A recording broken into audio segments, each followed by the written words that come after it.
नमस्कार दर्शकबिन, स्वागत छ कार्यक्रम समय सन्दर्भको यो नयाँ श्रृङ्खलामा। विशेष गरी कार्यक्रम समय सन्दर्भमा हामी समसामयिक विषयवस्तु र जनसरकारका विषयवस्तुमा केन्द्रित रहेर सोही क्षेत्रका सम्बन्धित व्यक्तित्वहरूसँग कुराकानी गर्दै छलफल गर्दै आइरहेका छौँ। लुम्बिनी टेलिभिजनको यो कार्यक्रममा आज हामीले विशेष गरी हिजो मात्रै लुम्बिनी प्रदेश सरकारको नीति तथा कार्यक्रम बहुमतद्वारा पारित भएको छ।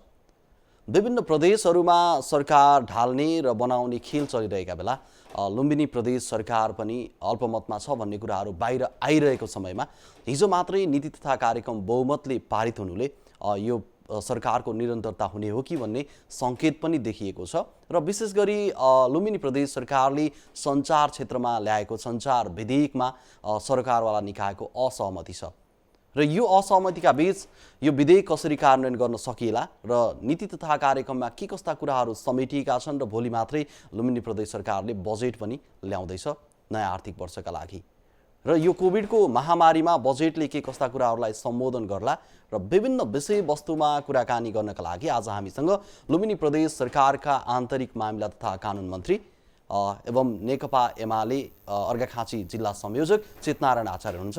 उहाँलाई कार्यक्रम समय सन्दर्भमा स्वागत गरौँ। मन्त्रीजी, यहाँलाई स्वागत छ कार्यक्रममा। धन्यवाद। हिजो मात्र यहाँहरूले लुम्बिनी प्रदेश सरकारले विशेष गरी नीति तथा कार्यक्रम बहुमतले पारित गर्यो। अब सरकार ठिकै होइन त?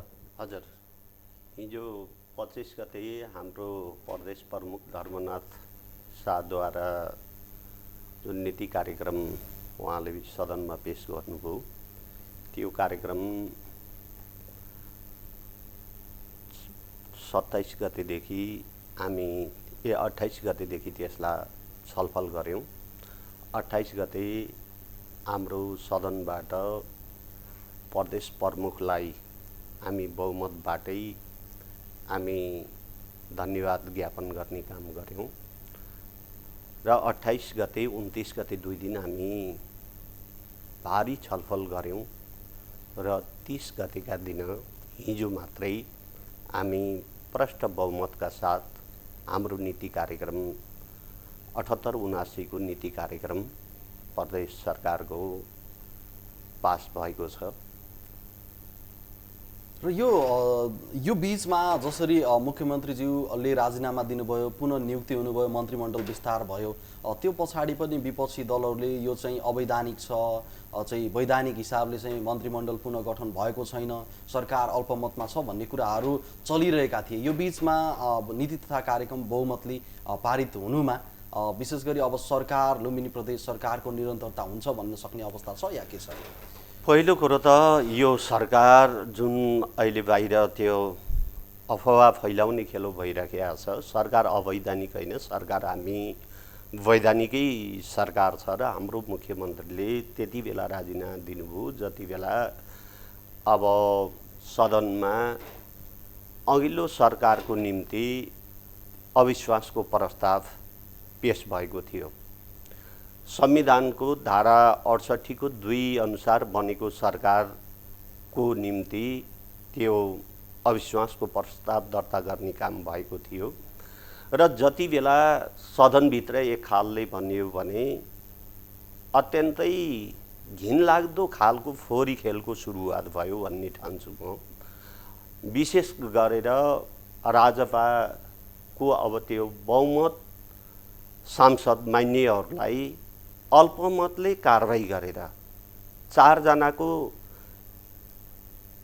निर्णयलाई अमान्य गर्दै 2 जनाको निर्णयबाट जुन हिसाबले संसद सचिवालयले 4 जना मान्यहरूलाई निष्कासित गर्ने काम गर्यो, त्यो निष्कासित उहाँहरू 4 जना निष्कासित भइसकेपछि स्वाभाविक रूपमा सदनमा मान्यहरूको सङ्ख्या, सांसदहरूको सङ्ख्या घटेर आयो। घटेर आइसकेपछि हाम्रो पार्टी नेकपा एमाले स्पष्ट रूपमा हामी 41 जना सांसदहरू थियौँ र 41 जना सांसदहरूको उपस्थितिमा हामी संसदीय दलको बैठक बसेर अनि एकल बहुमतको आधारमा संविधानको धारा 68 को 1 अनुसार हामीले माननीय मुख्यमन्त्री शङ्कर पोखरेललाई दलको नेता चयन गरेर उहाँले त्यो राजीनामा दिइसक्नु भएको थियो र उहाँलाई संविधानको धारा 68(1) को बहुमतको दलको बहुमतको अनि मुख्यमन्त्रीको रूपमा हामीले सिफारिस गऱ्यौँ। सबै सांसदहरूको तर्फबाट सर्वसम्मत ढङ्गले हामीले सिफारिस गऱ्यौँ र सिफारिस गरिसकेपछि प्रदेश प्रमुखले त्यही बहुमतको आधारमा प्रदेश प्रमुखले हाम्रो माननीय मुख्यमन्त्री शङ्कर पोखरेललाई नियुक्त गर्नुभयो। नियुक्त गरिसकेपछि शपथ ग्रहणको काम बाँकी थियो, निर्णय भइसकेको थियो। त्यो उहाँले नियुक्ति पाइसकेपछि फेरि संसदभित्र अब त्यो घिनलाग्दा फोहोरी खेलहरू भए। कतिपय सांसदहरूलाई लगेर अनि पछि राजीनामा गराउने सम्म कामहरू भए। जुन सांसद जनताबाट 5 वर्षको निम्ति उसले जनताका अब कामहरू गर्ने भइन्छ जिम्मेवारी बोकेर पार्टीको तर्फबाट र सिङ्गो जनताको तर्फबाट अनुमोदित भएर आएको व्यक्तिलाई हठात उहाँहरूले 2 जना मान्यहरूलाई त्यो राजीनामा गराउने काम गर्नुभयो र त्यो राजीनामा गराइसकेपछि अनि उहाँहरूले अल्पमतमा पर्यो भन्ने खालका त्यस्ता अब त्यो कुप्रचारहरू गर्ने काममा लाग्नुभयो। र अहिले पनि हामी भन्न चाहन्छौँ यो सरकार भनेको अहिले पनि हामी 68(1) अनुसार बनेको सरकार हो र अहिले पनि हामीसँग प्रष्ट बहुमत छ भन्ने कुरा अस्ति हाम्रो जुन नीति कार्यक्रम सदनमा पेश भयो। सदनमा पेश भइसकेपछि बाहिर हल्ला चलाइएको थियो। कुनै पनि मानेमा यो सरकारको नीति कार्यक्रम पास हुन सक्दैन, नीति कार्यक्रम फेल हुन्छ भन्ने खालका अफवाहहरू फैलाउने काम भएका थिए। तर हामी सदनमा प्रष्ट बहुमतका साथ अहिले तपाईहरुलाई थाहा छ हाम्रो सदन सांसद सङ्ख्या भनेको अहिले 83 जनाको छ। 83 जनामा पनि 1 जना हाम्रो सभामुख हुनुहुन्छ। सभामुखले कतै पनि उहाँले बराबर भएको अवस्थामा मात्रै उहाँले निर्णायक मत प्रदान गर्न सक्नुहुन्छ, अन्यथा उहाँले अब त्यो आफ्नो अभिमत जाहेर गर्न संविधान त उहाँले पाउनुहुन्न। यस्तो अवस्थामा हामी उहाँहरू 40 जना हुनुहुन्छ र हामी 42 जनाको उपस्थितिमा 42 जनाको उपस्थितिमा हाम्रो नीति कार्यक्रम पेश गर्ने हाम्रा सम्मानीय प्रदेश प्रमुख धर्मनाथ शाहलाई धन्यवाद ज्ञापन गरेका छौँ। 42 जनाको तर्फबाट हामी 28 गतेको दिन र हिजो 30 गतेका दिन हामी 42 जना मान्यहरू एक ठाउँमा उभिएर हामीले अनि त्यो नीति कार्यक्रम पास भएको छ। र अब यसबाट के प्रष्ट भएको छ भनिसकेपछि जुन बाहिर एक खालका अब त्यो नकारात्मक कुप्रचारहरू गरिएका थिए ती कुप्रचारहरूलाई आफै हिजो र अनि 28 गतेको र अनि 30 गतेको संसदभित्रको परिणामले आफै खण्डित गरेको छ भन्ने मैले ठानेको छु। मन्त्रीजी, अब यो अवस्थामा चाहिँ लुम्बिनी प्रदेश सरकारले विश्वासको मत लिन पर्छ या पर्दैन, आवश्यक ठान्छ या ठान्दैन? अहिलेको सन्दर्भमा अब त्यो संविधान त मुख्यमन्त्रीले चाहेको खण्डमा संविधानको धारा 88 मा मुख्यमन्त्रीले आवश्यक ठानेको खण्डमा लिन सक्ने व्यवस्था छ। अहिले त्यो हाम्रो मुख्यमन्त्रीले अहिले आवश्यकता ठान्नु भएको छैन। किन ठान्नु भएको छैन? हामीसँग प्रष्ट बहुमत छ। प्रष्ट बहुमत भएको कारणले अहिले त्यो आवश्यकता छैन। जति बेला हामी धारा त्यो 68 को 2 अनुसार हामी सरकार बनायौँ भने त्यति बेला हामीले विश्वासको मत 30 दिनभित्र विश्वासको मत लिनुपर्छ। मुख्यमन्त्रीले त्यो 30 दिनभित्र अब त्यो लिनुपर्ने बाध्यकारी व्यवस्था छ। तर जुन 61(1) अनुसार बनेको सरकार हो त्यो 61(1) अनुसार बनेको सरकारलाई त्यो बाध्यकारी अवस्था छैन। यस मानेमा छैन तपाईले भन्न सक्नुहुन्छ तपाईहरुसँग अनि संख्या कम छ अथवा एमालेको 38 छ भनेर भन्न सक्नुहुन्छ। 38 अहिले यो अवस्थामा 38 छ। हामी यो कुरालाई स्वीकार्छौँ। 4 जना अनि पछि गएर हाम्रो राजपाका मान्य सांसदहरू हुनुहुन्छ विद्यमान अवस्थामा पनि र हामी 42 छौँ। तर 38 जना जुन अहिले यो बीचमा विभिन्न खालका घिनलाग्दा खेलहरू खेलेर अनि त्यो अहिले केही अब सिटहरू खाली छन् ती सिटहरू अब 6 महिनाभित्र हाम्रो बाध्यकारी संविधानले नै बाध्यकारी व्यवस्था गरेको छ रिक्त भएको 6 महिनाभित्र निर्वाचन गर्न पर्ने भनेर व्यवस्था गरेको छ र अब लगतै निर्वाचन पनि हुन्छ र नयाँ मान्नेहरू आउनुहुन्छ नयाँ मान्नेहरू आइसकेपछि त्यति बेला हाम्रो एकल बहुमत हाम्रो त्यति बेला प्रमाणित हामी गर्न सकेनौँ भने स्वाभाविक रूपमा हामी 68 को 2 अनुसार हामी संयुक्त सरकार 2 दलको सरकार हामी निर्माण गर्छौं र 2 दलको सरकार निर्माण गरिसकेपछि त्यति बेला मात्रै अनि हामीले 30 दिनभित्र विश्वासको मत लिन पर्ने त्यो बाध्यकारी अवस्था सिर्जना हुन्छ र त्यति बेला हामी त्यो 30 दिनभित्र विश्वासको मत लिएर हामी अगाडि बढ्छौं र हामी त्यति बेला हाम्रो आदरणीय अब मुख्यमन्त्रीले भनिरहनु भएको छ सदनमा म अल्पमतमा परेँ अनि गणितीय हिसाबले अल्पमतमा परेँ अनि म 1 मिनेट पनि अनि पछि यो कुर्सीमा बस्दैन म सरकारमा बस्दैन भनेर उहाँले भनिरहनु भएको छ र अहिले हामीले त्यो प्रमाणित गरेर पनि देखाइसकेका छौं मुख्यमन्त्रीको पक्षमा अहिले बहुमत प्रष्ट भएको छ त्यस मानेमा अहिले विश्वासको मत लिन आवश्यक छैन र त्यो लिनु पनि संविधान त लिनु पर्दैन। तर मन्त्रीज्यू नेपालको समग्र राजनीतिक परिवेश हेर्ने भने ताजा उदाहरण हाम्रो अगाडि छ गण्डकी प्रदेशमा सांसदहरू कतिखेर कसको पक्षमा वा कसको विपक्षमा जान्छन् भन्ने कुरा त ग्यारेन्टी लिन सक्ने अवस्था छैन नि त त्यो पेरिफेरी हेर्ने हो त्यो सिनारियो हेर्ने हो भने त लुम्बिनी प्रदेश सरकारलाई पनि अहिले तपाईहरुलाई समर्थन गरिरहेका सांसदले कतिखेर चाहिँ असमर्थन गर्छन् कतिखेर अर्को पक्षमा जान्छन् त्यो जोड घटाउ त यस्तो फोहोरी खेल त नेपाली राजनीतिमा देखिएको छ नि तपाईहरु कतिको विश्वस्त हुनुहुन्छ कि हामी निरन्तरता दिन सक्छौं भन्ने कुरामा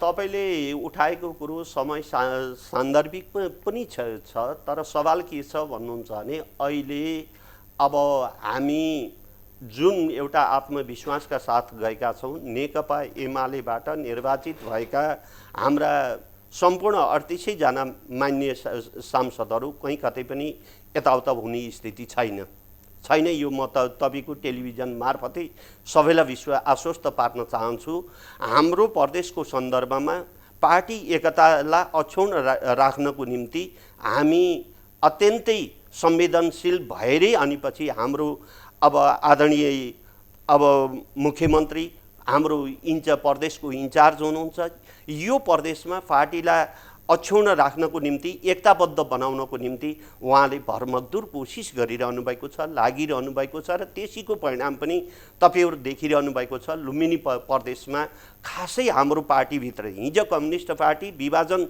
हुँदा पनि नेकपा एमालेको अब खासै क्षति भएको स्थिति छैन र त्यो भोलिका दिनमा पनि यसलाई अक्षुण्ण राख्नको निम्ति हामीले हर हिसाबले त्यो पहल कदमी लिइराखेका छौं र त्यो ढंगले लागिराखेका छौं र हामी जुन अब त्यो जनताले विश्वास गरेर पार्टीले विश्वास गरेर हामीले जुन अब त्यो टिकट प्राप्त गरेर हामी यो ठाउँमा आएका 38 जना सभासदहरू हो हामी एक माना एकताका साथ एउटै ध्रुवमा हामी उभिएका छौं र यो प्रदेश सरकारलाई पनि दायित्व दिने त्यो प्रणका साथ हाम्रा सम्पूर्ण मान्यहरू त्यसरी अगाडि बढिरहनु भएको छ र पार्टीलाई पनि एकताबद्ध बनाउने त्यो पहल कदमीका साथ अहिले हाम्रा सबै मान्यहरू त्यो हिसाबले अगाडि बढिरहनु भएको छ त्यस मानेमा अन्य प्रदेशको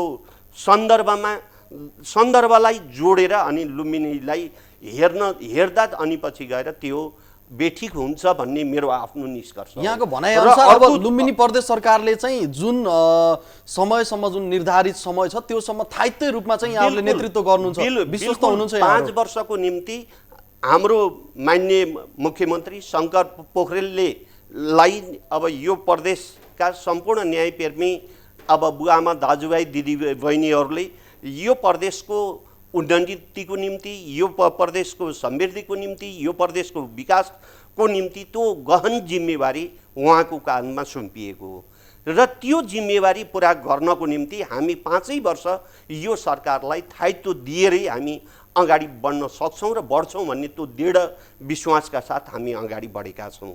त्यसो भएर हामीलाई थोरै पनि हामी आशंका छैन हामी थोरै पनि अनि भोलि हामी अल्पमतमा पराउँला कि भन्ने त्यो अवस्थामा हामी छैनौँ। हामी दृढ विश्वासका साथ हामी अगाडि बढिराखेका छौँ र बढ्छौँ। र मन्त्रीज्यू, यहाँ नियुक्त भए लगत्तै जुन लुम्बिनी प्रदेश सरकारमा विभिन्न किचोलहरू आए, विपक्षीहरूले विरोध गरे, यो विरोधका बीचमा तपाईँ लगायत सिङ्गो मन्त्रीमण्डललाई चाहिँ काम गर्न कतिको असहज भएको छ? यहाँहरूले कतिको चुनौती देख्नु भएको छ आगामी दिनमा कार्यान्वयनका पाटाहरूलाई? यस्तो हो, अब यो लोकतन्त्रमा आलोचना हुने, विरोध हुने, यसलाई हामी स्वाभाविक रूपमा लिनुपर्छ र अब त्यसले अब एक खालले भन्ने हो भने सरकारलाई सजग गराउँछ, सरकारलाई गतिशील बनाउँछ, सरकारलाई सही मार्गमा डोर्याउनको निम्ति ती विरोधका स्वरहरूले काम गर्छ भन्ने मैले ठानेको छु। यसलाई विरोधको निम्ति विरोध मात्र होइन, अब कतिपय रचनात्मक अब सल्लाह सुझावहरू पनि आउने गर्छन् प्रतिपक्षी साथीहरूबाट। त्यही यसलाई हामीले अहिले त्यो विरोध उहाँहरूले जुन कुराहरू उठाइरहनु भएको छ, चाहे त्यो सदनमा भन्नुहोस्, चाहे त्यो सडकमा भन्नुहोस्, चाहे त्यो विभिन्न सञ्चार माध्यमबाट भन्नुहोस्, उहाँहरूले उठाएका कुराहरूबाट सरकारलाई अझै त्यसले सजग बनाएको छ। सरकारलाई अझै गति प्रदान गर्ने, सरकारलाई अझै काम गर्नको निम्ति, क्रियाशील बनाउनको निम्ति एउटा ऊर्जा प्रदान गरेको छ भन्ने मैले ठानेको छु। र त्यो विरोधले हामीहरूलाई केही फरक पार्दैन र काम गर्ने सन्दर्भमा ती विरोधका स्वरहरूले हामीहरूलाई त्यो अवरोध सिर्जना गर्दैन, बरु त्यसले त हामीहरूलाई अझै एउटा गतिशील बनाउने, अझै क्रियाशील बनाउने र अझै जनताको पक्षमा काम गर्नको निम्ति लगनशील र त्यो जिम्मेवारी बनाउने काम गर्छ भन्ने मैले त्यसरी ठानेको छु। र लोकतन्त्रमा अब त्यो आलोचना गर्नु, लोकतन्त्रमा अनि पछि गएर विरोध गर्नु यो स्वाभाविक प्रक्रिया हो। यसलाई अन्यथा ठान्नुपर्ने र अनि यसबाट निरुत्साहित हुनुपर्ने, हतोत्साही बन्नुपर्ने जरुरी छैन। अहिले सदनभित्र साथीहरूले जुन कुराहरू उठाइरहनु भएको छ, ती उठाएका कुराहरूलाई हामी उपयुक्त ढङ्गले हामी अब त्यो जवाफ दिइराखेका छौँ र उहाँहरूले अब त्यो उठाएका कुराहरू ठिक छन् या बेठिक छन् त्यो सम्पूर्ण अब जनता नै न्यायाधीश हो, जनताले मूल्याङ्कन गरिरहेको। प्रतिपक्षका पनि जायज मागहरू छन् भने त सम्बोधन गर्नु पर्यो नि त सरकारले। जायज कुराहरूलाई हामी त्यसलाई सम्बोधन गरेरै अगाडि बढेका छौँ, तर विरोधको निम्ति विरोधका कुराहरू जुन आइरहेका छन् त्यसलाई जनताले नै अब मूल्याङ्कन गर्छन्, जनता नै न्यायाधीश हो र जनताले अवश्य पनि अनि हामीलाई र हाम्रो पार्टीलाई न्याय दिन्छन् र दिँदै पनि जनताले आएका छन् र भोलिका दिनमा पनि जनताहरू त्यो हिसाबले आउनुहुन्छ भन्ने कुरामा हामीले दृढ विश्वास लिएरै हामी अगाडि बढेका छौँ। मन्त्रीज्यू, मलाई एउटा प्रश्न गर्न मन लाग्यो। विशेष गरी यहाँले जनता नै सर्वेसर्वा हुन्, जनताको मत नै अन्तिम मत हो, हामी जनताको पक्षमा गतिशील भएर अगाडि बढ्छौँ, हामीलाई विरोधको बिचमा झन् गतिशील बनाउन सहयोग गर्छ, ऊर्जा प्रदान गर्छ भन्ने खालका कुराहरू त जोड्नुभयो। तर अहिलेको परिप्रेक्ष्यमा आम जनताहरू जो सामान्य नागरिकदेखि उपल्लो स्तरका नागरिकहरू छन्, सबै नागरिकका कुराहरू हेर्ने हो भने, सामाजिक सञ्जालहरू हेर्ने हो भने अब नेपालमा यो प्रदेश सरकारको आवश्यकता छैन। प्रदेश सरकार घाँडो भइसक्यो। अब सङ्घीय सरकार र स्थानीय तहलाई अधिकार सम्पन्न बनाएर अगाडि बढ्नुपर्छ, प्रदेश सरकारको औचित्य सकियो भन्ने खालका कुराहरू धेरै आइरहेका छन् नि, यसमा यहाँको धारणा के छ? त्यो तपाईँले जुन कुराहरू सुन्नुभयो त्यो कुराहरू आम जनताले भनेका कुराहरू होइनन्। यसमा यो कुरासित म सहमत हुन बिल्कुलै सक्दैन।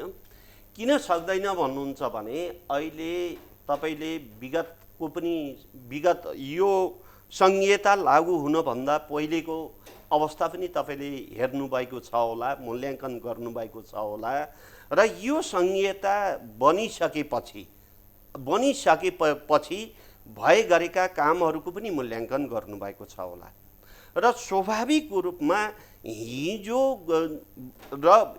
गरिएका कामभन्दा अहिले म त भन्छु 1000 गुणा बढी अहिले कामहरू प्रदेश सरकारले गरिराखेको छ।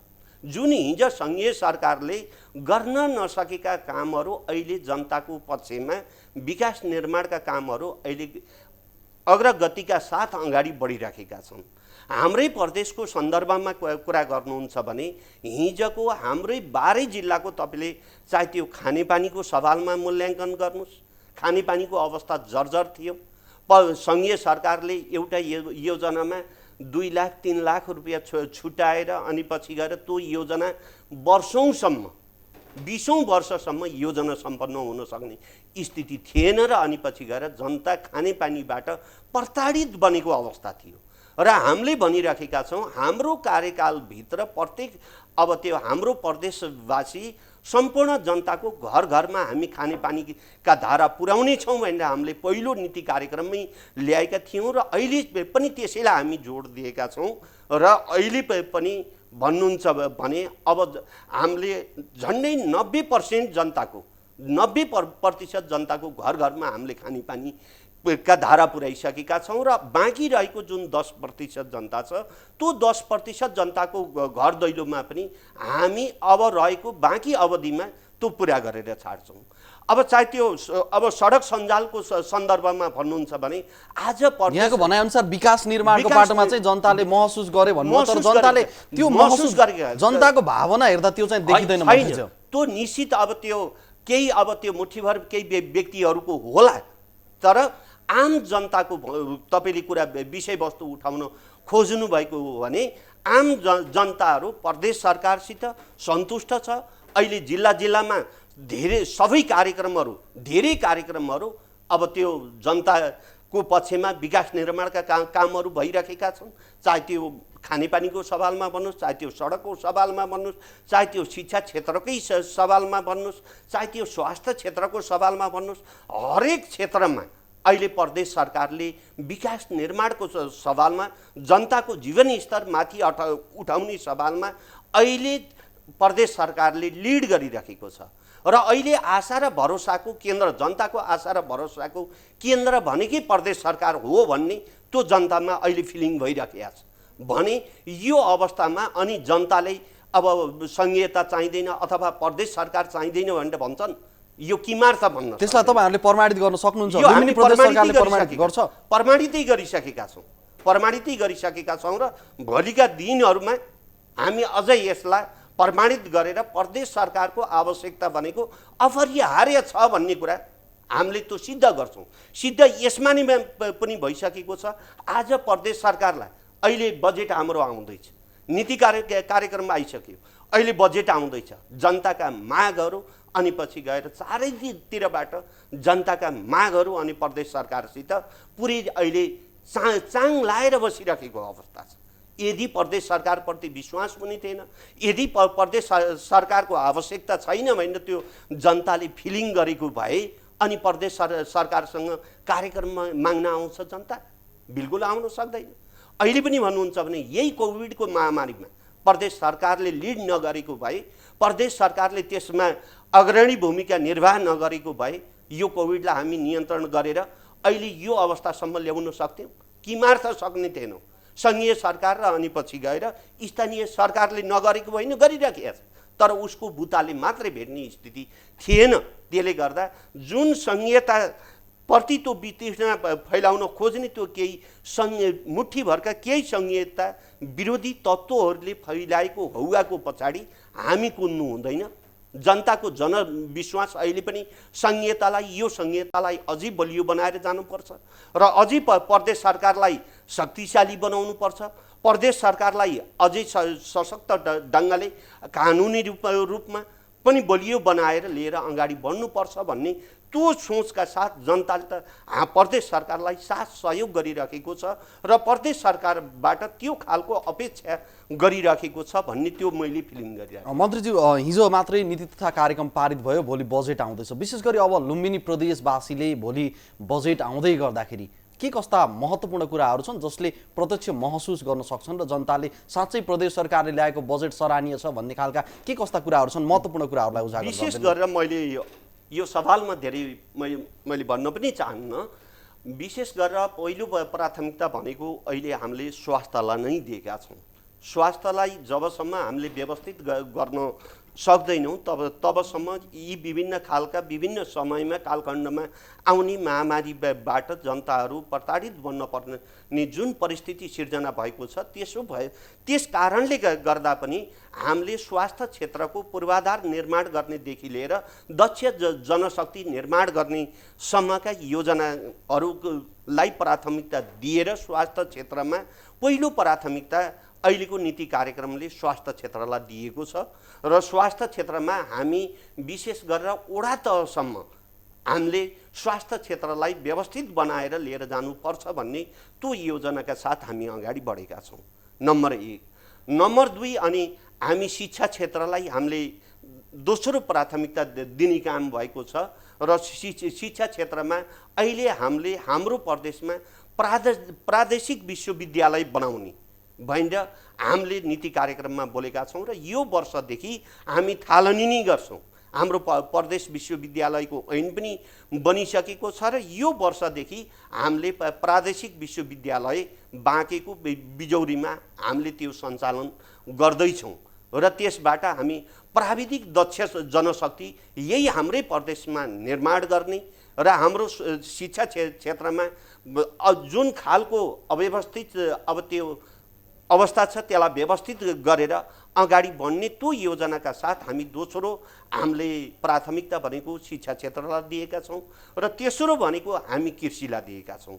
जबसम्म जनताको जीवन स्तर माथि उठाउनको निम्ति हामीले कृषि क्षेत्रलाई व्यवस्थित गरेर लिएर जान सक्दैनौँ, कृषि उत्पादन कार्यसित हामीले आम नागरिकहरूलाई जोड्न सक्दैनौँ, तबसम्म यो मुलुकको पनि विकास हुन सक्दैन र आम जनताको पनि अब त्यो विकास उन्नति प्रगति हुन सक्दैन भन्ने त्यो ध्येयका साथ त्यो उद्देश्यका साथ हामीले कृषि क्षेत्रलाई उच्च प्राथमिकता दिएर विभिन्न खालका किसानलाई प्रत्यक्ष रूपमा लाभान्वित हुने खालका धेरै कार्यक्रमहरू कृषि क्षेत्रमा आएका छन्।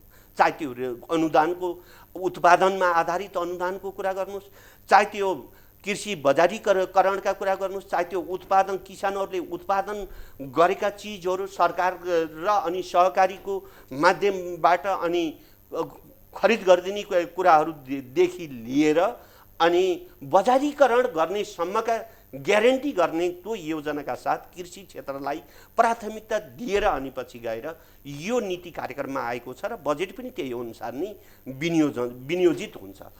मन्त्रीज्यू, मैले यहाँलाई रोकिहालेँ अलिकति। म अर्को महत्त्वपूर्ण विषयमा बजेट भोलि आउँदैछ, त्यहाँबाट पनि हामी पछि बहस गरौँला त्यो विषयमा। र म अर्को महत्त्वपूर्ण विषय र विशेष गरी यहाँको मन्त्रालयसँग प्रत्यक्ष सरकार राख्ने विषयमा प्रवेश गर्न चाहन्छु। लुम्बिनी प्रदेश सरकारले ल्याएको सञ्चार विधेयक, सरकारवाला निकाय रुष्ट छन्, सहमति छैनन्, त्यसरी ल्याएको विधेयक सरकारवाला निकाय चाहिँ खुसी नहुँदै कसरी कार्यान्वयन हुन सक्छ, त्यो विषयमा म प्रवेश गरेँ। यो जुन सञ्चार सम्बन्धी विधेयकको कुरा तपाईँले उठाउनुभयो त्यसको निम्ति म हजुरलाई हार्दिक धन्यवाद पनि दिन चाहन्छु, किनकि यो विषयमा अलि बेसी उछाल्ने र अलि बेसी कुरा गर्ने काम भइराखेको मैले पनि विभिन्न अब मिडियाहरू मार्फत सुनिराखेको छु र यसमा सबभन्दा पहिले त यो विधेयक कसरी तयार भयो भन्ने सन्दर्भमा त्यो पृष्ठभूमिमा जान जरुरी छ भन्ने मैले आफूले ठानेको छु।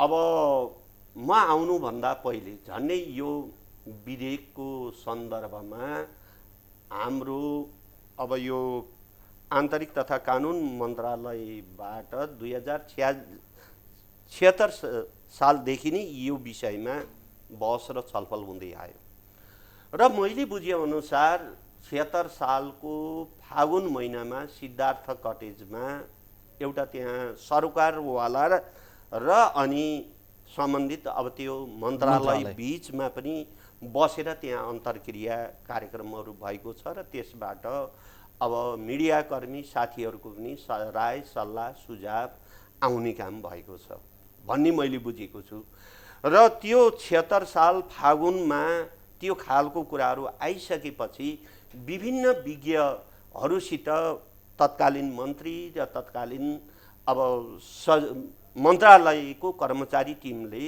विभिन्न विज्ञहरूबाट पटक पटक राय सल्लाह सुझाव लिएरै अनि अगाडि बढेको भन्ने मैले आफूले बुझेको छु मेरो आफ्नो बुझाइमा। र त्यसपछि 2077 साल चैत्र 27 गते बसेको क्याबिनेटमा त्यो विधेयक अब त्यो बनिसकेपछि, विधेयकले पूर्णता पाइसकेपछि सदनमा पेश गर्नको निम्ति क्याबिनेटले अनुमति माग्ने काम भएको छ। चैत्र 27 गते आन्तरिक मामिला मन्त्रालयको तर्फबाट तत्कालीन मन्त्रीले अनि क्याबिनेटबाट त्यो डिसिजन गराउनु भएको छ, यानि निर्णय गराउनु भएको छ सदनमा पेश गर्नको निम्ति, अनि क्याबिनेटले अनुमोदन दिएको छ।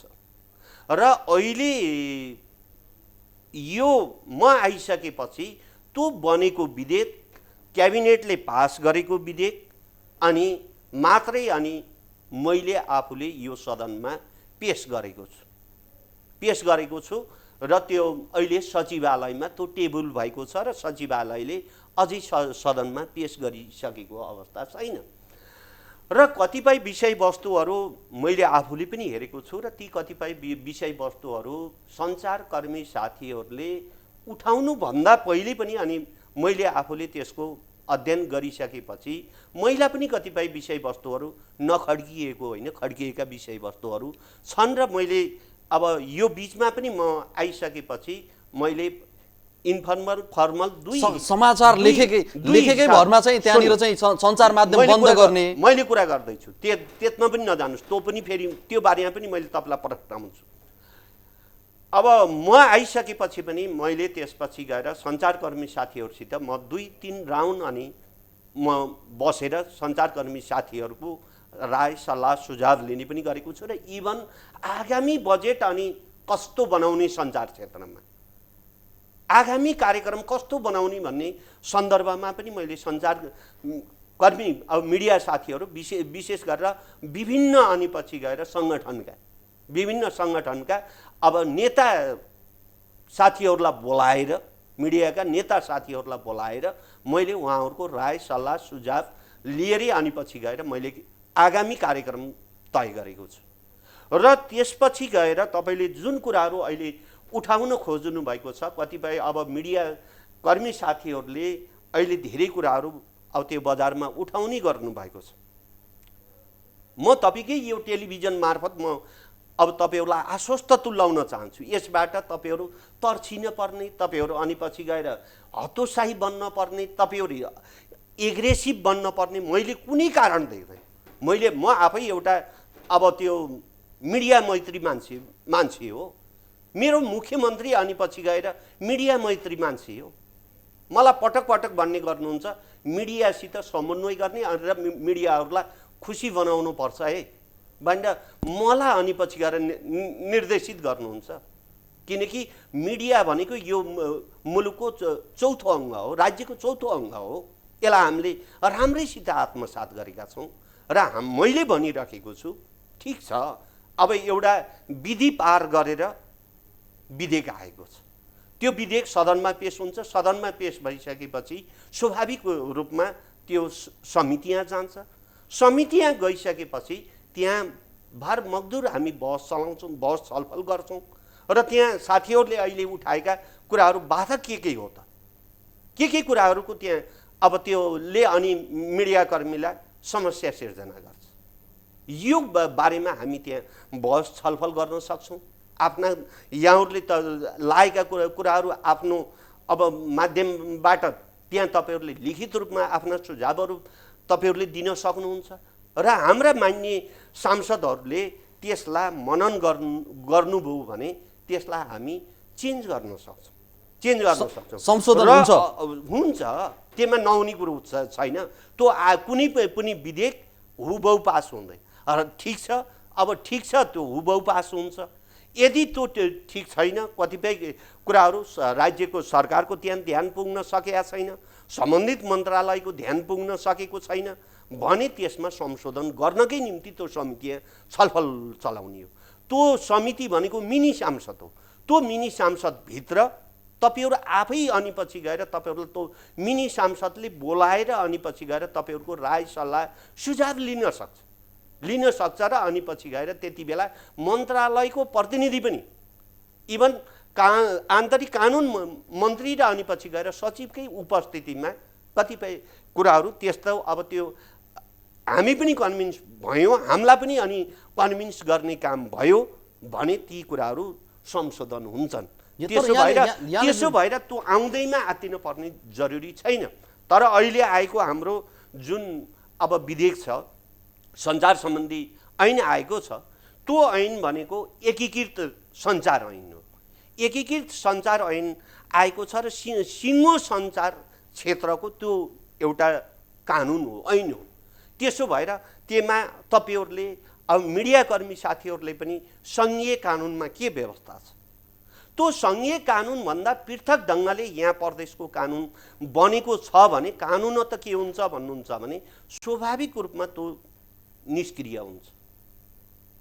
त्यो अब भोलि गएर यदि सङ्घीय कानुनमा अब त्यो व्यवस्था गरेको छ र प्रदेश कानुनमा त्यो व्यवस्था छैन भने पनि कुनै त्यो अदालतमा जान पर्ने स्थिति आयो भने त्यति बेला आकर्षित यदि प्रदेश कानुनमा त्यो व्यवस्था छैन भने र सङ्घीय कानुनमा छ भने त्यो सङ्घीय कानुन नै आकर्षित हुने गर्छ। त्यसो भएर मैले भन्न खोजेको के हो भन्नुहुन्छ भने सङ्घीय कानुनमा भएका कुराहरू स्वाभाविक रूपमा प्रदेश कानुनमा हुन्छन्, यसलाई तपाईहरूले त्यसरी नै बुझ्नुपर्छ। सङ्घीय कानुनभन्दा पृथक ढङ्गले त्यहाँ केही कुराहरू आएका छन् भने त्यसलाई संशोधन गर्नको निम्ति, त्यसलाई हटाउनको निम्ति हामी जति बेला पनि तयार छौँ। मैले त्यो अब फर्मल पत्रकार साथीहरूकै मैले बैठकमा पनि मैले यो कुरा राखेको थिएँ। सङ्घीय कानुनसित हामीले बाजिने गरी कानुन बनायौँ भने त्यो कानुन स्वतः अमान्य हुन्छ, त्यो निष्क्रिय हुन्छ। त्यसो भएर यसबाट आत्तिन पर्ने जरुरी छैन। सङ्घीय कानुनमा जुन व्यवस्था गरेको छ, चाहे त्यो दण्ड सजाय जरिमाना सम्बन्धी जुन तपाईँले कुरो उठाउन खोज्नु भएको छ, त्यो दण्ड सजाय जरिमाना सम्बन्धी कुराहरू यदि सङ्घीय कानुनमा ती कुराहरू छैनन् र हाम्रो कानुनमा अब त्यहाँ यदि त्यो कुराहरू बढी आएको छ भने त्यो स्वतः निष्क्रिय हुन्छ, अमान्य हुन्छ र त्यसलाई अब त्यस्ता अमान्य हुने कुराहरू अहिले त्यो कानुन बन्दै गर्दा त्यसलाई राख्न पनि जरुरी छैन, हामी स्वतः हटाउँछौँ। र मैले भनिराखेको छु अहिले जुन हामीले अब त्यो ऐन हामीले त्यहाँ प्रस्ताव गरेका छौँ, यानि हामी पेश गरेका छौँ, त्यो ऐनमा र सङ्घीय ऐनमा के कुराहरूमा बाजिए त त्यसलाई कम्पेयर गरौँ। तपाईँहरूले त्यो लिएर आउनुहोस्, बसौँ, छलफल गरौँ भनेर त मैले भनेकै छु।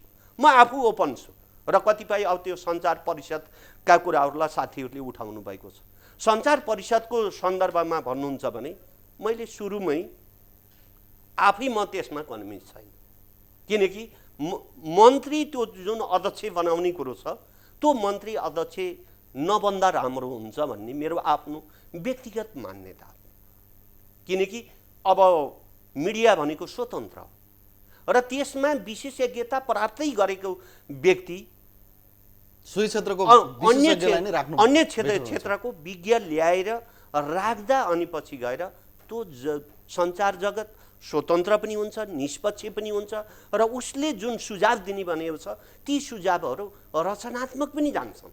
त्यसो भएर त्यो मन्त्री बन्ने कुरामा साथीहरूको बडो त्यो जोडतोडका साथ त्यो कुरो उठिराखेको छ। त्यो कुरा त साथीहरूले उठाउन भन्दा पहिले नै यो कुरालाई संशोधन गर्नुपर्ने, यानि अब त्यो समितिबाट यसलाई अलिकति परिष्कृत गर्नुपर्ने आवश्यकता म आफै ठानेको छु भनेर त मैले सञ्चारकर्मी साथीहरूसित कुरा राखेको छु भने अनि पछि गएर त्यही कुरालाई उछालिरहन आवश्यक छ र। तर मन्त्रीज्यू विशेष गरी यहाँले जुन कुरा भन्नुभयो संशोधनको पाटो त एकातिर छ, संशोधन होला, भोलि संशोधन नहोला, त्यही विधेयकलाई पारित होला, त्यही विधेयक पारित भयो भने सरकारलाई निकै असहमत भएको विधेयक कार्यान्वयनको पाटो पनि एउटा चुनौती छ। र सँगसँगै पत्रकारहरूले एउटा कुरा के भनिरहेका छन् भने यो विधेयक नेपालको संविधानको मर्म र भावना विपरीत छ भन्ने कुरा छ। संविधानकै विपरीत भएको कुरा कसरी आयो त मन्त्रीज्यू? बिल्कुलै संविधान विपरीत हुने खालका कानुनहरू निर्माण हुँदैन र यदि संविधानको विपरीत छ भने त्यो हामीले कानुन निर्माण गरे पनि कानुन हो त त्यो अमान्य खारेजी हुन्छ, खारेजी हुन्छ। यो कुरालाई तपाईहरूले यसरी बुझ्नुहोस्। त्यो संविधानसित बेमेल खाने कुराहरू गर्ने छुट प्रदेश सरकारलाई पनि छैन, हामीलाई पनि छैन। र मलाई लाग्छ साथीहरूको त्यो संविधानसितै अनि पछि गएर बेमेल खायो। कुन कुन कुरा खायो त? आउनुहोस् बसौँ, छलफल गरौँ, त्यही समिति बैठकमा बसेर छलफल गरौँला। मैले भनिसकेको छु सङ्घीय अब त्यो संविधानको कुरो त छन्नुहोस्, त्यही संविधानको परिधिभित्र टेकेर सङ्घीय सरकारले सञ्चार सम्बन्धी विभिन्न खालका कानुनहरू निर्माण गरेका छ। टेलिभिजनको छुट्टै छ, पत्र पत्रिकाको छुट्टै छ, अनलाइनको छुट्टै कानुन छ, केवल सञ्चालनको छुट्टै कानुन छ। ती कानुनहरूमा टेकेर ती कानुनहरूलाई सँगै राखेर अनि पछि गएर के कुरा यहाँ बढी भयो त? बसौँ, छलफल गरौँ। अहिले त्यो जुन अब क्याबिनेटबाट अब त्यो पास भएर आएको कुरा हो, त्यो सदनमा पेश हुँदै गर्दा अनि पछि गएर यत्रो आत्तिनुपर्ने किन? हिजोसम्म अनि पछि गएर पत्रकार साथीहरूलाई त त्यहाँ यस्तो कानुन बन्दैछ, यसरी अगाडि बढिराखेको छ, अनि सरकारवाला निकायले हामीसित पनि बसेर छलफल गर्यो, गरेर यो खालको कानुन क्याबिनेटबाट पनि पास गरायो। को अनभिज्ञ थियो र अहिलेसम्म त्यो कुरो किन उठेन र आज अनि पछि गएर त्यो कुरोलाई बेसी किन उछालिँदैछ? यसको पछाडिको रहस्य के छ? यो बारेमा अनि पछि गएर अब जाँच पडताल गर्नुपर्ने बेला हो भन्ने लागेको छ। र मैले भनिराखेको छु, आफै मैले कुरो गरिराखेको छु, पत्रकारले कुरो उठाउनभन्दा पहिले अनि पछि गएर अब यी कुराहरू समितिमा गएर यसलाई सचाएर ल्याउन आवश्यक ठान्छु भनेर मैले आफै कुरो राखेको छु। पत्रकार साथीहरूले राखेका थिएन, राख्नु थिएन। तपाईँ यो विषयमा विज्ञ हुनुहुन्छ र यहाँले अध्ययन गर्नुभएको छ। मैले आफूले राखेको छु भने अब त्यत्रो त्यो हिसाबले मैले कुरा उठाउँदै अनि पछि गएर यो विषयलाई यत्रो उछाल्न पर्ने? हिजो जसले अनि पछि गएर यसलाई लिएर आउने काम गरेछ, पटक पटक मलाई थाहा छ, हाम्रो आदरणीय मुख्यमन्त्रीले पटक पटक सरकारवाला निकायसित बसेर अनि पछि गएर उहाँहरूको पनि राय सल्लाह सुझाव लिँदै अनि पछि गएर अगाडि बढ्ने भनेर उहाँले निर्देशित गर्नुभएको छ पटक पटक। मैले बुझ्छु र त्यो अनुसार कानुन निर्माण भएको छ र अनि क्याबिनेटबाट पास गराइएको छ, पास भएको छ भने अनि अहिले आएर म त अहिले सरकार भनेको अविच्छिन्न उत्तराधिकारी हो। अघिल्लो सरकार यानि अघिल्लो मन्त्रीले तयार गरेका चिजहरू त्यो सदनसम्म लैदिने त्यो जिम्मेवारी र दायित्व मेरो। यी सबै कुराहरू गर्दै गर्दाखेरि मैले एउटा कुरा जोड्न चाहे। त्यसो भएर मैले अझै मेरो कुरो मेट्न दिनु। म त्यो उत्तराधिकारी भएको कारण, अविच्छिन्न उत्तराधिकारी भएको कारणले क्याबिनेटबाट पास भइसकेपछि जरुर अनि पछि मैले त्यसलाई सदनमा पेश गर्नु पर्थ्यो र मैले पेश गरेको छु, सचिवालयमा पेश गरेको छु। र यसबाट मैले पटक पटक भनेको छु, तपाईँहरू आत्तिनु पर्दैन, किनकि म आफै मिडिया मैत्री मान्छे हो र आज मै आइसकेपछि तपाईँले भोलिको अब त्यो बजेटमा हेर्न सक्नुहुन्छ। पत्रकारको सन्दर्भमा अनि पछि गएर अहिलेसम्म नबोलेका कुराहरू अनि पछि गएर म बोली मन्त्रीज्यू म यही विषयमा म प्रवेश गर्दै थिएँ। विशेष गरी कोभिडको पहिलो भेरिएन्टले सञ्चार जगत थला पर्यो, सँगसँगै थोरै ग्यापपछि फेरि दोस्रो भेरिएन्टको महामारी आयो, त्यसले नेपाललाई नै तहस नहस बनायो। आम हरेक नागरिकहरू चाहिँ एउटा अन्तिम अवस्थामा पुगे, धेरै कठिनाइहरू देखा पर्यो र त्यो क्षेत्र सँगसँगै सञ्चार क्षेत्र सबैभन्दा ठुलो महामारीमा पर्यो। कैयौँ मिडिया हाउसहरू बन्द भए, पत्रकारहरूले रोजगारी गुमाए। यहाँले भनिराख्नु भएको छ, यहाँले आज यही कार्यक्रम मार्फत यहाँले उद्घोष गरिसक्नु भएको छ, हाम्रो लुम्बिनी प्रदेश सरकारको मुख्यमन्त्रीज्यू पनि मिडिया मैत्री हो, मिडियालाई उहाँले एउटा खुसी पार्ने बाटोमा चाहिँ अगाडि बढ्नु भएको छ र स्वयं मन्त्रीज्यू पनि मिडिया मैत्री हो भनेर यहाँले पटक पटक उजागर गरिसक्नु भएको छ। र म त्यही विषयमा प्रवेश गर्दै थिएँ। अब ती पत्रकारहरूलाई, ती सञ्चार माध्यमहरूलाई जो कोभिडको महामारीबाट चाहिँ बन्द हुने अवस्थामा पुगेका छन्, रोजगारी गुमेका छन्, अब ती मिडिया हाउसहरूलाई बचाउनलाई चाहिँ बजेटमा के छ त्यो कुरा उल्लेख गरिदिनुहोस्। सुन्नुहोस्, अहिले बजेटकै कुरो यो छ भनेर मैले यहाँ बजेट औपचारिक रूपमा अब त्यो त्यहाँ प्रस्तुत नहुँदै मैले आफूले बोल्न मिल्दैन र म बोल्नु पनि त्यो वाञ्छनीय हुँदैन। र मैले मात्रै के कुरा गर्न चाहन्छु भन्नुहुन्छ भने अहिले मैले आफूले नजिकबाट निहालेर, यो अहिले मात्रै होइन, म धेरै पहिल्यैदेखि नै अब अर्घाखाँची जिल्लामा अब पत्रिका निकाल्न पर्छ भनेर अनि पछि सुरुवात गर्ने र पहल कदमी गर्ने, त्यो पत्रिकालाई साधन स्रोत जुटाउन अनि पछि गएर भूमिका निर्वाह गर्ने मान्छे मै हुँ। तपाईँले त्यति बेला सम्पादक हाम्रो शालिग्राम आचार्य हुनुहुन्थ्यो, उहाँलाई सुन्न सक्नुहुन्छ। मैले भन्न खोजेको त्यहाँदेखि नै अनि पछि गएर मेरो यो पत्रकारिता क्षेत्रप्रति र विशेष गरेर मिडियाकर्मी र अझ मिडिया हाउस कसरी कुन अब त्यो समस्यामा गुज्रिरहेको छ भन्ने कुरो मैले नजिकबाट राम्रो गरी निहालेर अनुभूति गरेको छु र यसलाई कसरी व्यवस्थित गर्न सकिन्छ भन्ने सन्दर्भमा मसँग योजना छ र यसलाई मलाई लाग्छ धेरै केही गर्न पर्दैन। यो कानुन पास हुँदा बित्तिकै हामीले हाम्रो सरकारी क्षेत्रका अन्य प्राइभेट सेक्टरको कुरो छोडिदिनुहोस्, सरकारी क्षेत्रका हामीले दिने विज्ञापनहरूलाई मात्रै हामीले व्यवस्थित गरेर एक द्वार प्रणालीबाट हामीले विज्ञापन वितरण गर्ने हो भने, एउटा निर्देशिका बनाएर गर्ने हो भने यिनी मिडिया अब हाउसहरू सञ्चालन गर्नको निम्ति केही गाह्रो छ, सजिलै अनि सञ्चालन गर्न सकिन्छ। अहिलेको समस्या मैले बुझिराखेको छु। अहिले बिचौलियाहरूले यसबाट अब थुप्रो फाइदा लुटिराखेका छन्। मिडिया हाउसहरू टाट पल्टिँदै गएका छन्। अब विज्ञापनमै अनि पछि गएर बिचौलियाको चलखेल भइरहेको छ।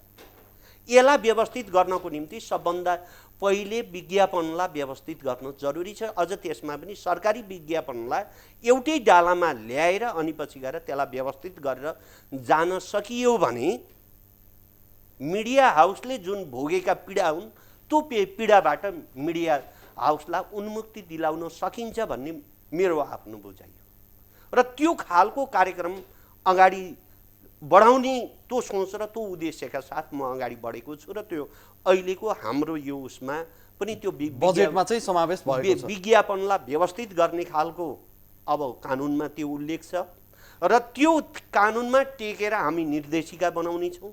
निर्देशिका बनाइसकेपछि त्यो निर्देशिकाको आधारमा हाम्रो सम्पूर्ण अब कार्यालयहरूको यानी मन्त्रालयहरूको विज्ञापनलाई मात्रै हामीले व्यवस्थित गर्ने हो भने पनि यो प्रदेशमा सञ्चालन हुने भइरहेका मिडिया हाउसहरूलाई धान्नको निम्ति त्यति ठुलै गाह्रो पर्छ भन्ने मैले आफूले ठानेको छैन।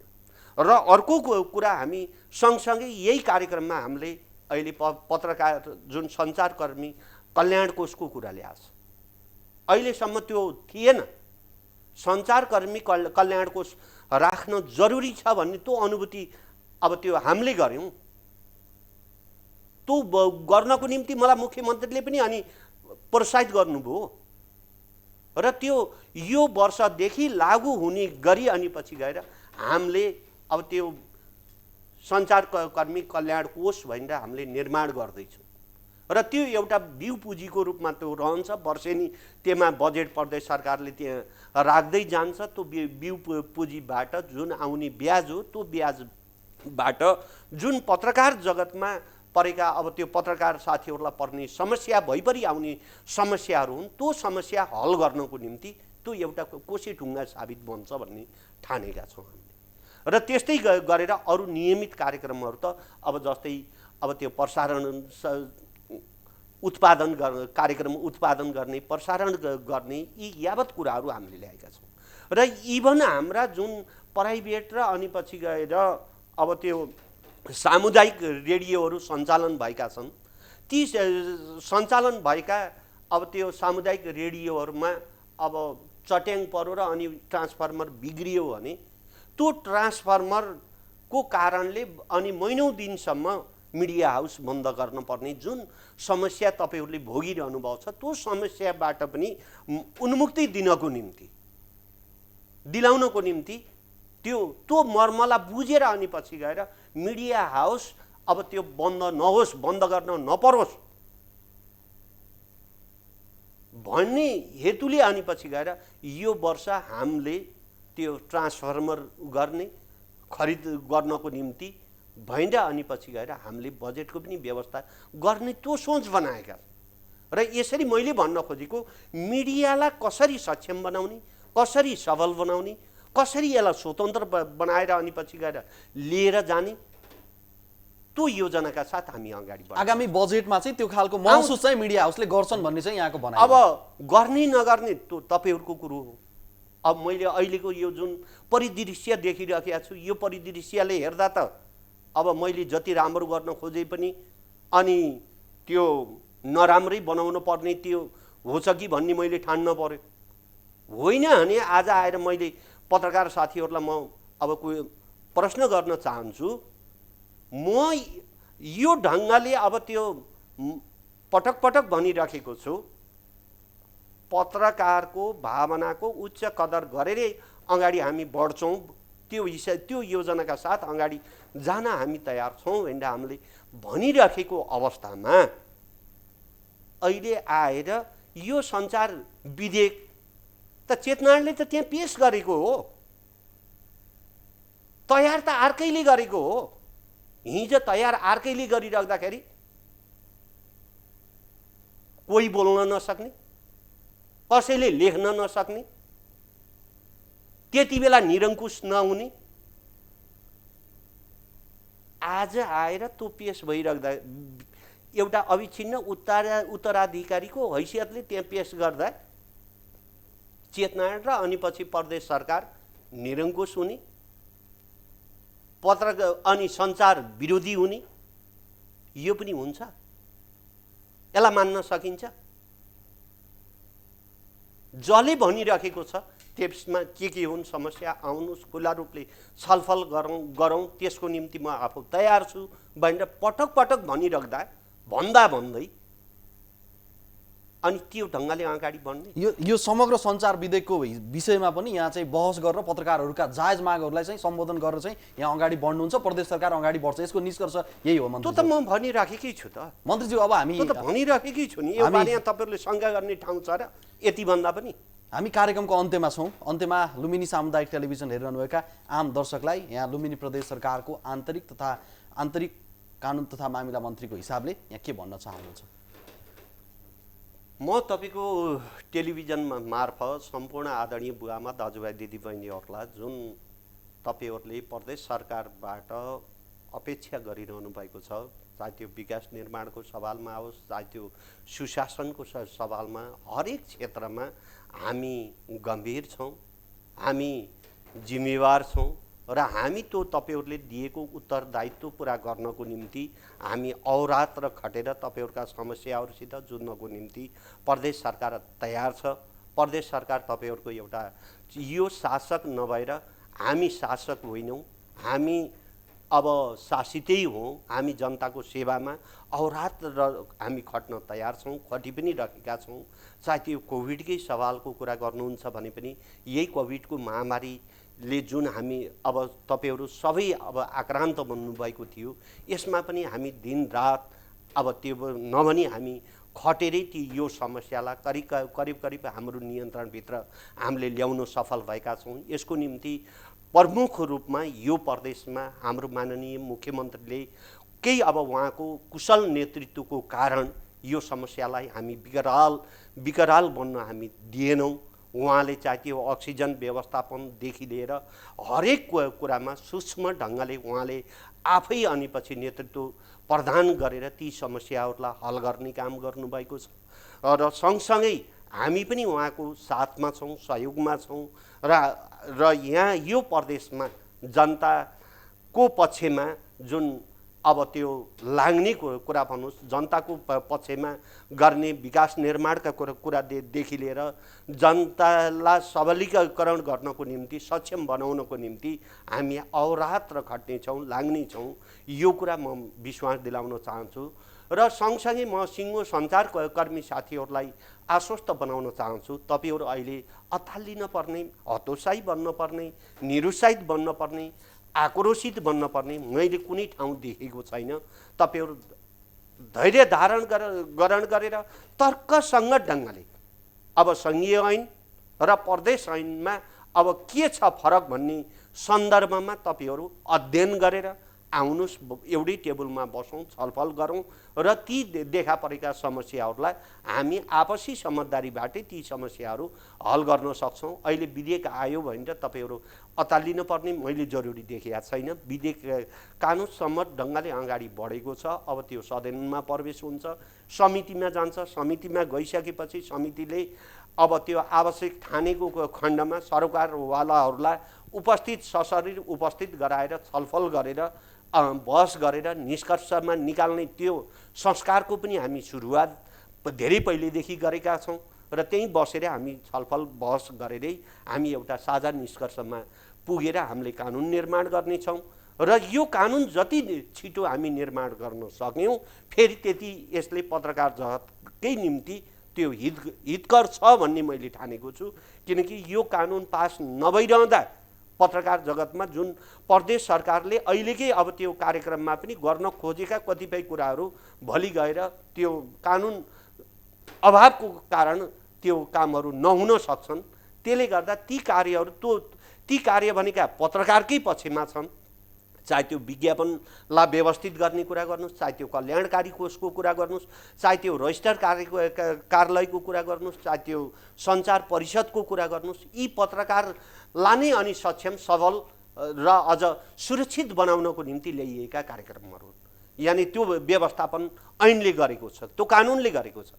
त्यसले गर्दा आफूलाई सुरक्षित बनाउनको निम्ति पनि यो कानुन पास गर्न छिटोभन्दा छिटो यसलाई निर्णायक बिन्दुमा पुर्याउनु जरुरी छ भन्ने मैले ठानेको छु र यसको निम्ति तपाईँहरूको रचनात्मक सल्लाह सुझावको मैले अहिले पनि अपेक्षा गरेका छु र यो हिसाबले तपाईँ हामी अब त्यो आपसी समन्वय गरेर नै अगाडि बढ्यौँ भने मलाई लाग्छ यो प्रदेशको निम्ति त्यो हितकरै हुन्छ भन्ने मैले त्यसरी बुझेको छु र त्यो ढङ्गले पनि सबै मिडियाकर्मी साथीहरूलाई अब यो सरकारको विरोध होइन कि सरकारको हामी अब त्यो सहयोगी नै हौँ भन्ने त्यो अब त्यो सोचका साथ अगाडि बढ्नको निम्ति म तपाईँको टेलिभिजन मार्फत हार्दिक अनुरोध गर्न चाहन्छु र भोलि अब सबै हाम्रो प्रदेशवासी आदरणीय बुवाआमा दाजुभाइ दिदीबहिनीहरूलाई यो वर्षको हाम्रो 78-79 को वार्षिक अब त्यो बजेट आउँदैछ। तपाईँहरू सबैले त्यो बजेट सुनिदिनुहोस् र त्यो बजेटमा धेरै नयाँ कुराहरू, धेरै विगतमा भन्दा धेरै खालका नयाँ कुराहरू जनताको पक्षमा, प्रदेशको पक्षमा र सिङ्गो राष्ट्रको पक्षमा आइरहेका छन्, आउँदैछन्। ती कुराहरूलाई मनन गरेर त्यो आउने बजेटलाई कार्यान्वयन गर्नको निम्ति सम्पूर्ण अब त्यो आम जनसमुदायदेखि लिएर राष्ट्र सेवक कर्मचारी सम्पूर्ण जनप्रतिनिधिहरूलाई त्यसलाई कार्यान्वयन चरणमा लग्नको निम्ति समेत म विनम्रताका साथ आग्रह गर्दै मेरा भनाइहरू अन्त्य गर्नभन्दा पहिले आज तपाईँहरूको यो रेडियो टेलिभिजन लुम्बिनीमा जुन मलाई आमन्त्रण गरेर अब मेरा विचार राख्ने मौका प्रदान गर्नुभयो त्यसको निम्ति तपाईँ लगायत सिङ्गो यो लुम्बिनी टेलिभिजन परिवारप्रति म प्रदेश सरकार, आन्तरिक मामिला तथा कानुन मन्त्रालयको तर्फबाट र मेरो व्यक्तिगत तर्फबाट हार्दिक धन्यवाद दिन चाहन्छु। हस्त धन्यवाद, नमस्कार। यहाँको महत्त्वपूर्ण समयको लागि मन्त्रीज्यूलाई पनि धेरै धेरै धन्यवाद।